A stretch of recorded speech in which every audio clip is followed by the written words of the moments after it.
પહેલગામ આતંકવાદી હુમલા સંદર્ભે ગૃહ મંત્રાલયે સૈન્ય પ્રમુખો સાથે એક ઉચ્ચ સ્તરીય સુરક્ષા બેઠક યોજી. ઉર્જા મંત્રાલય માટે સાંસદોની સલાહકાર સમિતિનું આયોજન road map four development of nuclear power generation વિષય પર થયું. Delhi court 2010 Commonwealth games money laundering કેસમાં ઈડીની તપાસ બંધ કરી.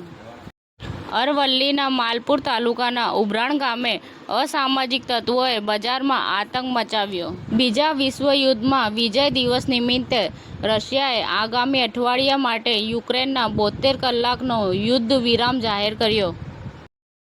વેરાવળ સોમનાથ સદભાવના મેદાન ખાતે ક્રિકેટ ટુર્નામેન્ટ યોજાયો હતો. ભારત સરકારે પાકિસ્તાનના સંરક્ષણ મંત્રી ખ્વાજા આસિફના એકાઉન્ટ પર પ્રતિબંધ મૂક્યો.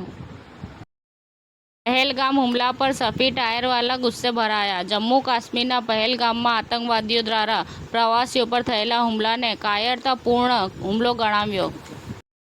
ગુજરાત હાઈકોર્ટે ચંડોળા ડિમોલિશન મુદ્દે બંને પક્ષોને સાંભળ્યા બાદ ડિમોલિશનની કાર્યવાહીને લીલી ઝંડી આપી હતી.